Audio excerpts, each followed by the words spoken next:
الشيطان الرجيم بسم الله الرحمن الرحيم. Cher Azadal de Imam Hussein alayhi salam, Assalamu alaikum wa rahmatullahi wa barakatuh. Nous revoilà donc réunis pour poursuivre notre aventure sur les héros de Karbala. Ces martyrs dont Imam Hussein alayhi salam était très fier. Il disait: j'ai eu des compagnons très fidèles que ni mon grand-père ni mon père n'a eu. Aujourd'hui, nous allons parler d'un jeune martyr qui n'est autre que Janabi Qasim alayhi salam, fils de notre deuxième imam, Imam Hassan et Mujtaba alayhi salam. L'histoire raconte que le jour de Ashura, 3 fils de Imam Hassan alayhi salam s'étaient sacrifiés pour Imam Hussein. Le premier était Hassan ibn Hassan, nommé Hassan Musanna. Il a été grièvement blessé lors de la bataille, mais un soldat ennemi, qui était de sa famille, l'avait emmené à Koufa. Le second était Abdullah ibn Hassan, à peine âgé de 8 ou 9 ans. Il est mort le jour de Ashura, quand Imam Hussein alayhi salam agonisait sur le sol de Karbala. L'ennemi venait lui donner le coup fatal, quand Abdullah sortit des tentes pour venir en aide à son oncle. Il s'est donc fait couper les bras et une flèche ennemie le transperça.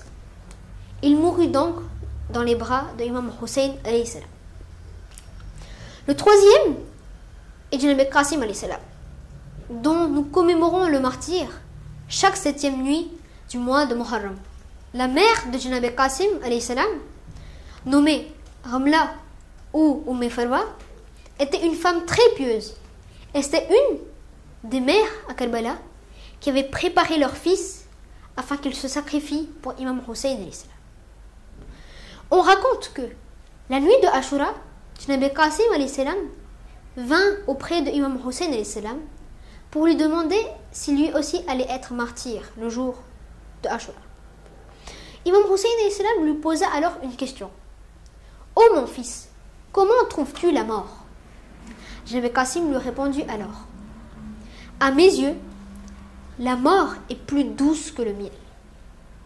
Cher Azadal, c'est donc une importante leçon de vie que Janabi Qasim nous a apprise en disant cette phrase historique. Nous devons donc vivre d'une telle façon que nous n'ayons aucun souci ni aucune peur devant l'ange de la mort. C'est-à-dire, nous devons suivre les recommandations de notre Seigneur, accomplir les wajibat et s'abstenir des choses haram.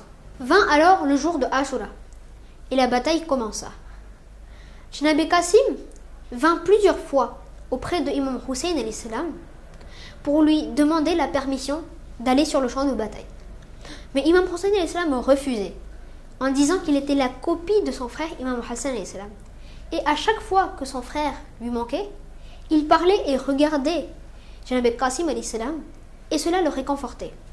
On raconte dans les majlis que quand Janabi Qasim n'a pas eu l'autorisation, il était très triste quand il s'est soudain souvenu d'un taviz ou un talisman que Imam Hassan alayhi salam avait noué à son bras avant de mourir et lui avait recommandé de l'ouvrir quand il serait face à un dilemme à Karbala. En fait, c'était une lettre de Imam Hassan alayhi salam pour son frère Hussein, disant de sacrifier son fils Qasim alayhi salam lors du jour de Ashura. Ayant lu la lettre, Imam Hussein alayhi salam donna l'autorisation à Janabi Qasim alayhi salam d'aller sur le champ de bataille. Janabi Qasim a délivré un combat exceptionnel le jour de Ashura. Umar ibn Saad a donc sollicité Arzak d'aller l'affronter en duel. Celui-ci a préféré envoyer son fils, qui a été tué sur le champ par Janabi Qasim alayhi salam. Furieux, Arzak s'avança contre Janabi Qasim pour l'affronter, mais celui-ci lui a battu et l'envoya ainsi en enfer. Aussitôt, les ennemis encerclèrent Janabi Qasim alayhi salam et commencèrent à l'attaquer de toutes parts. Janabi Qasim fut alors blessé et en tombant de son cheval, il envoya ses derniers salams à Imam Hussein alayhi salam. En entendant cette voix, Imam Hussein alayhi salam accourut à la rescousse de Janabi Qasim alayhi salam. Mais en arrivant jusqu'à lui, ce dernier avait déjà rendu l'âme. Djembe Kassim avait été piétiné par les chevaux, ce qui a causé son martyre. Imam Hussein salam fondit en larmes devant le cadavre mutilé de son neveu. Inna lillahi wa inna ilayhi raji'un. Wassalamu alaykum wa rahmatullahi wa barakatuh.